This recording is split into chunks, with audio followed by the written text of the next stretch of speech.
இந்த விஷுவல்ஸ்லாம் பாருங்க. இது எல்லாமே ஈரான்ல ஒரு காலத்துல இருந்த பெரிய பெரிய லேக்ஸ். இது எல்லாம் இன்னைக்கு தண்ணி இல்லாம கஷ்டப்படுது. இந்த மாதிரி ஏரி மட்டும் இல்ல, ஆறுகள் கூட வறண்டு போயிட்டு இருக்கு. மிகப்பெரிய வறட்சியை நோக்கி ஈரான் போய்கிட்டு இருக்கு.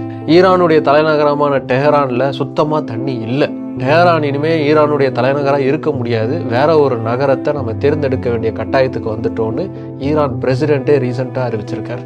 இவ்வளவு மோசமா ஈரான்ல வறட்சி ஏற்படுறதுக்கான காரணங்கள் என்ன? இந்த வறட்சியை ஈரான் தாக்க பிடிக்குமா? ஈரான் அழிய போகிறதா?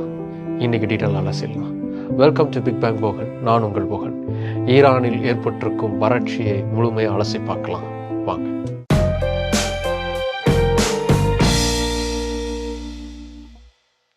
ஈரானுக்கு சமீபத்தில் போர் பதட்டம்ங்கிறது வந்துச்சு.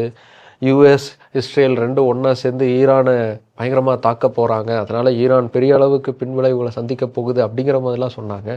ஈரானுக்கு ஆபத்து அதனால் வரும்லாம் சொன்னாங்க. ஆனால் ஆக்சுவலாக ஈரானுக்கு அதால் ஆபத்து வர்றதுங்கிறத விட அந்த நாட்டில் இருக்கக்கூடிய நீர் பிரச்சனையே அதுக்கு பெரிய அளவுக்கான ஆபத்தை உருவாயிட்டுருக்கு. இன்னும் ஒரு சில காலகட்டத்தில் ஈரான் அப்படிங்கிற ஒரு நாடு இருக்குமா அப்படிங்கிற ஒரு கேள்வியையே இந்த வறட்சி உருவாக்கியிருக்கு.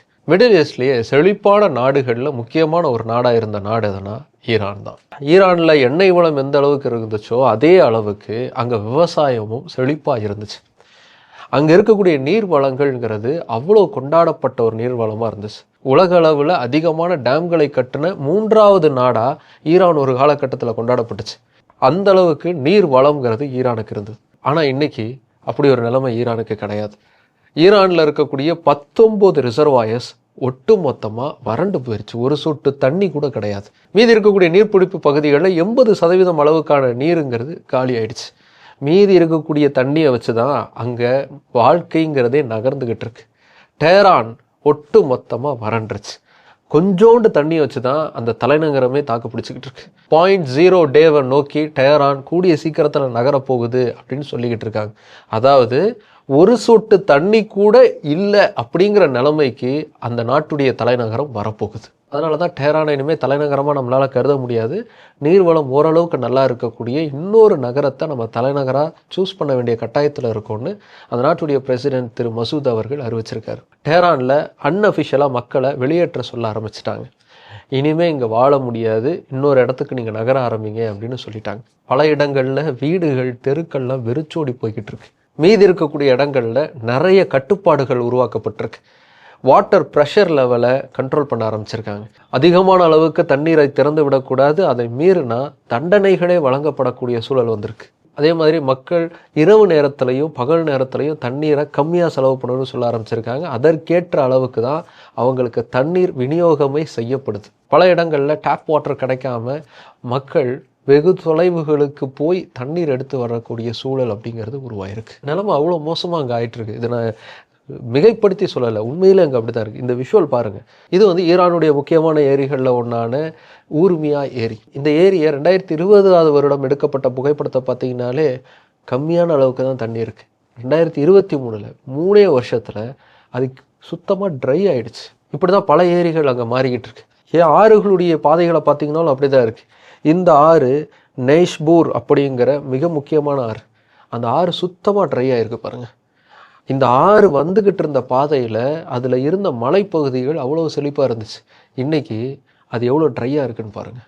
வறண்டு போன நிலமாக மாறி இருக்கு. இதே மாதிரி தான் ஜஜ்ரூத் நதியும் ஒட்டுமொத்தமாக வறண்டு போயிடுச்சு. இப்படி ஈரானுடைய முக்கியமான நதிகள், முக்கியமான ஏரிகள், நீரோட்ட பாதைகள் இது எல்லாமே வறண்டு போயிருக்கு. இந்த வறட்சிக்கான காரணம் என்ன? எதனால் இவ்வளவு பெரிய வறட்சியை ஈரான் சந்திச்சுக்கிட்டு இருக்கு? முதல்ல சயின்டிஸ்ட் என்ன சொல்கிறாங்க அப்படின்னா, கிளைமேட் சேஞ்ச் தான் பெரிய அளவுக்கான வறட்சி உருவாகிறதுக்கு காரணம் அப்படின்னு சொல்கிறாங்க. போதிய அளவுக்கான மழைப்பொழிவு அப்படிங்கிறது ஈரானுக்கு இல்லை. எத்தனை வருஷமாக இல்லைன்னா 5-6 வருஷமாகவே இல்லை.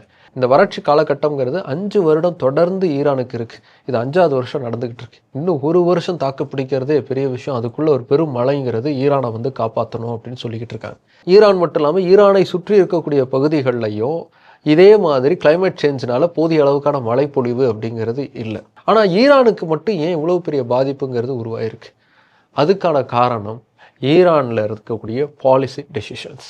கடந்த ஒரு 20 ஆண்டுகளாக ஈரானில் இருக்கக்கூடிய விவசாயிகள் அவங்களுடைய நிலத்தடி நீரை ரொம்ப அதிகமாக எக்ஸ்ப்ளாய்ட் பண்ணியிருக்காங்க. அதுலேயும் கடந்த 10 ஆண்டுகளில் அங்கே அதிகமான அளவுக்கு போருங்கிறது போடப்பட்டிருக்கு. அந்த போர்வெல் மூலமாக நிலத்தடி நீருங்கிறது அளவுக்கு அதிகமாக உறிஞ்சப்பட்டிருக்கு. விவசாயத்துக்கு நீர் தேவை, ஆனால் அதை சரியாக கணக்கிட்டு சரியான அளவுக்கு பயன்படுத்தணும். ஆனால் அங்கே இருக்கக்கூடிய விவசாயிகள் கொஞ்சம் கூட பொறுப்பு இல்லாமல் அதிகமான அளவுக்கு தண்ணீரை செலவு பண்ணியிருக்காங்க அப்படின்னு ரீசன்ட் ஸ்டடியில் கண்டுபிடிச்சிருக்காங்க. கிட்டத்தட்ட 40 நாடுகளில் எங்கெங்கெல்லாம் இந்த மாதிரி நிலத்தடி நீர் வந்து அதிகமாக எடுத்து பயன்படுத்திக்கிட்டு இருக்காங்க அப்படிங்கிற ஒரு ஸ்டடிங்கிறது செஞ்சாங்க. அந்த ஸ்டடியில் எந்த நாட்டில் அது ரொம்ப அதிகமாக இருக்குன்னு பார்த்தா அதில் ஈரான் தான் முதல் இடத்துக்கு வருது. கிட்டத்தட்ட 80லேருந்து 85% அளவுக்கான வாட்டர் ரிசோர்ஸ் அப்படிங்கிறத விவசாயத்துக்காக மட்டுமே ஈரானில் பயன்படுத்தியிருக்காங்க. இப்படி எந்த அளவுக்கு தண்ணீரை வந்து அளவுக்கு அதிகமாக பயன்படுத்தியிருக்காங்க அப்படின்னா 210 கியூபிக் கிலோமீட்டர் பரப்பளவில் செத்து வச்சிருக்கக்கூடிய தண்ணியை வேஸ்ட் பண்ணியிருக்காங்க அப்படின்னு ஸ்டடியில் கண்டுபிடிச்சிருக்காங்க. இப்படி அளவுக்கு அதிகமாக தண்ணீரை பயன்படுத்தினது மட்டும் இல்லை, பாலிசி மேக்கிங்லேயே நிறைய தவறுகளை ஈரான் அரசு வந்து செஞ்சுருக்கு. ஈரானில் ஒரு பெரும் புரட்சி வந்து இஸ்லாமிக் ஸ்டேட்டாக அது மாறுது. அந்த புரட்சி எப்படி நடந்தது, எதனால் அது நடந்தது, இது எல்லாத்தையுமே ஏற்கனவே 2 வீடியோவை நாங்கள் போட்டிருக்கோம். அதை நீங்கள் போய் பார்த்தீங்கன்னா உங்களுக்கு ஒரு கிளியர் பிக்சர் அப்படிங்கிறது கிடைக்கும். இந்த ரெவல்யூஷன் நடந்ததுக்கப்புறமா ஈரானில் பாலிசி டிசிஷன்ஸில் நிறைய மாற்றங்கள் வந்துச்சு. அதில் நவீனத்தை நோக்கி நம்ம நகரணும் அப்படின்னு முடிவெடுத்து ஈரானில் தவறான ஒரு சில முடிவுகளை எடுத்தாங்க. குறிப்பாக நீர் மேலாண்மையில் அந்த முடிவுங்கிறது பெரிய அளவுக்கான டிசாஸ்டராக மாறி இருக்கு அப்படிங்கிறதான் இப்போ இருக்கக்கூடிய ரிசல்ட் நமக்கு காட்டுது. அது என்னது? 2500 ஆண்டுகள் பழமையான ஒரு வாட்டர் மேனேஜ்மெண்ட் சிஸ்டம் அப்படிங்கிறது ஈரான் முழுக்க இருந்திருக்கு. அதுக்கு பேர் கெனட்ஸ். இந்த கெனட்ஸ் எப்படி வந்து உருவாக்கியிருக்காங்க அப்படின்னா, எங்கெங்கெல்லாம் நீர் அதிகமாக சேருமோ அந்த இடத்துலலாம் சின்ன சின்ன கிணறுகள் மாதிரி உருவாக்கி அந்த கிணறுகள் மூலமாக நிலத்துக்கு அடியில் ஒரு பெரிய கெனால் அப்படிங்கிறத உருவாக்கியிருக்காங்க, கால்வாய் உருவாக்கியிருக்காங்க. இந்த கால்வாய்கள்லாம் எங்கெங்கெல்லாம் விவசாயம் நடக்குமோ அந்தந்த பகுதிகளுக்கு போய் நீரை கொண்டு போய் சேர்த்துருக்கு. அதோட பெரிய பெரிய ஏரிகளுக்கும் இந்த கால்வாய்கள் தான் நீரை கொண்டு போய் சேர்த்துருக்கு. இந்த ஏரிகளில் இருந்து இதே கெனாட்ஸ் வழியாக தான், அதாவது இதே கால்வாய்கள் வழியாக தான் நீருங்கிறது விவசாயத்திற்கு போயிருக்கு. ஆறுகளை ஒன்றிணைக்கிறதுக்கும் இந்த கால்வாய்களை தான் அப்போத்திலிருந்து ஈரானியர்கள் பயன்படுத்தியிருக்காங்க. ஆனால் நவீன ஈரான் உருவாக இதை பற்றி அவங்க யோசிக்கவே இல்லை. புது சிஸ்டத்தை நம்ம உருவாக்கலாம், நம்மக்கிட்ட மோட்டர் இருக்குது, மோட்டர் போட்டு எடுத்துக்கலாம் அப்படிங்கிறதை நோக்கி நகர ஆரம்பிச்சிருக்காங்க. எங்கெங்கெல்லாம் இந்த கால்வாய்கள் இருக்குமோ அந்த இடங்கள்லாம் என்க்ரோச்மெண்ட் அப்படிங்கிறது உருவாயிருக்கு. மீதி இருக்கக்கூடிய இடங்கள்லாம் இந்த கால்வாய்களை பராமரிக்காமல் சரியாக தூர்வாராமல் அப்படியே விட்டதால் அது எல்லாமே அப்படியே மூடி போயிருக்கு. அதனால் எப்பப்பெல்லாம் மழைப்பொழிவுங்கிறது ஈரானுக்கு இருக்குமோ அந்த சமயத்துலலாம் போதிய அளவுக்கான நீருங்கிறது இந்த நீர்பிடிப்பு பகுதிகளுக்கு வந்து சேராமல் போயிருக்கு. இது ஆரம்பத்தில் ஒரு பெரிய பிரச்சனையாகவே யாருக்குமே தெரியல. ஆனால் இப்போ தண்ணீரே சுத்தமாக இல்லாத ஒரு சூழல் வரும்போது தான் ஈரானுக்கு அதோடைய அருமை அப்படிங்கிறதே புரிய ஆரம்பிச்சிருக்கு. ஈரானில் இருக்கக்கூடிய நீர் மேலாண்மை ஆராய்ச்சியாளர்கள்லாம் ஆக்டிவிஸ்டெலாம் தொடர்ந்து அரசை இந்த கெனாட்ஸ் இருக்கு இல்லையா, இதை வந்து தூர்வாரணும், இதை சீரமைக்கணும், இதை சீரமைச்சாலே நம்ம பிரச்சனை சால்வ் ஆகும், அடுத்து ஒரு பெருமழை வர்றதுக்குள்ளே நம்ம சரி பண்ணிட்டோன்னா கண்டிப்பாக நம்மளால் தாக்கு பிடிக்க முடியும் அப்படின்னு சொல்ல ஆரம்பிச்சிருக்காங்க. ஆனால் அதே சமயத்தில் தலைநகரத்தையே மாற்ற வேண்டிய கட்டாயத்தில் இப்போ ஈரான் இருக்கிறதுனால கிட்டத்தட்ட 100 பில்லியன் அமெரிக்கன் டாலர் அளவுக்கான செலவுங்கிறது இன்ஃப்ராஸ்ட்ரக்சர் டெவலப்மெண்ட்டுக்கே ஈரான் செலவிட போகுது. அதுக்கு நடுவில் இந்த வாட்டர் பாடி மேனேஜ்மெண்ட்டையும் எப்படி செய்ய போகிறாங்க அப்படிங்கிறது ஒரு பெரிய அளவுக்கான கேள்விக்குறியாக மாறி இருக்கு. இன்னொரு பெரிய தவறு வந்து ஈரான் அரசு என்ன பண்ணியிருக்காங்கன்னா, நான் ஏற்கனவே சொன்னேன் இல்லையா, ஒரு காலகட்டத்தில் அதிகமான டேம்களை ஈரான் தான் கட்டினாங்கன்னு. 20ஆம் நூற்றாண்டுடைய இறுதி காலகட்டத்தில் ஈரான் தான் உலகத்திலேயே அதிகமான அளவுக்கு அணைகள் கட்டின நாடுகளில் 3வது இடத்துல இருந்துச்சு. ஆனால் இப்படி அணைகள் கட்டினாங்கல்ல, அது எல்லாமே தேவையில்லாத ஆணி அப்படிங்கிறது இப்போ தெரிஞ்சிருக்கு. ஏன்னா நதியின் போக்கில் அதிகமான அளவுக்கு அணைகள் கட்டியிருக்கக்கூடாது. இப்படி அணைகள் கட்டினதுனால என்ன இருக்குன்னா, தேக்கி வைக்கப்பட்ட நீர்லாம் பல இடங்களில் எவாப்ரேட் ஆகிருக்கு, நீர் வேஸ்ட்டாக போயிருக்கு. இப்படி நீரை எப்படிலாம் வீணாக்கணுமோ அப்படிலாம் வீணாக்கிட்டு இன்னைக்கு அதோடைய பாதிப்பை ஈரான் சந்திச்சுக்கிட்டு இருக்காங்க. இதில் இன்னொரு சிக்கலும் ஈரான் ஃபேஸ் பண்ண வேண்டியிருக்கு. அது என்னன்னா, ஆப்கானிஸ்தானால் ஈரானுடைய நீர் தேவையை மிக முக்கியமான அளவுக்கு பூர்த்தி செய்கிறது எதுனா 2 ஆறுகள். ஒன்று ஹெல்மண்ட், அப்புறம் ஹரிரூன். இந்த 2 ஆறுகளும் ஆப்கானில் இருந்து தான் ஈரானுக்குள்ளே வருது. ஆப்கானிஸ்தானை ஆட்சி செய்யக்கூடிய தாலிபான்கள் இந்த 2 ஆறுலையும் அணைகள் கட்டுறதுக்கு தயாராகிட்டாங்க. ஏற்கனவே பஷ்தன் டேம் அப்படிங்கிற ஒரு அணையை கட்டி ஆகஸ்ட் மாதம் திறந்துட்டாங்க. இதன் மூலமாக ஹரிரூட் நதியுடைய 80% கட்டுப்பாடுங்கிறது இன்றைக்கி ஆப்கானிஸ்தானுக்குள்ளே வந்துருச்சு. இதே மாதிரி தொடர்ந்து டேம்கள் கட்டினா அது ஈரானுக்கு ஒரு பெரும் பிரச்சனையாக மாறும். இதனால் ஈரானுக்கும் ஆப்கானிஸ்தானுக்கும் நடுவில் பெரும் போரே வெடிக்கலாம். இது ஈரானுக்கு மட்டும் பிரச்சனை இல்லை, ஆப்கானிஸ்தானில் டேம் கட்டுறதுனால அது பாகிஸ்தானுக்கும் பிரச்சனையாக மாறுது. ஸோ பாகிஸ்தானும் ஆப்கானிஸ்தானுக்கு எதிராக போர் தொடுக்க வாய்ப்பு இருக்குது. ஒருவேளை இப்படி ஒரு பெரிய போர் தொடங்குச்சுன்னா அது ஆயில் கிரைசிஸை உருவாக்கும். அதன் மூலமாக உலகத்துடைய எக்கனாமியே பாதிப்பு சந்திக்கும். அந்த போரை தடுக்கிறதுக்கு மற்ற நாடுகள் அந்த போருக்குள்ளே குதித்து அது 3ஆம் உலகப் போராக வெடிக்கிறதுக்கு கூட வாய்ப்பு இருக்குது. ஈரான் கிட்ட இருந்து மற்ற நாடுகள், குறிப்பாக இந்தியா கற்றுக்கிறதுக்கு நிறைய விஷயம் இருக்குது.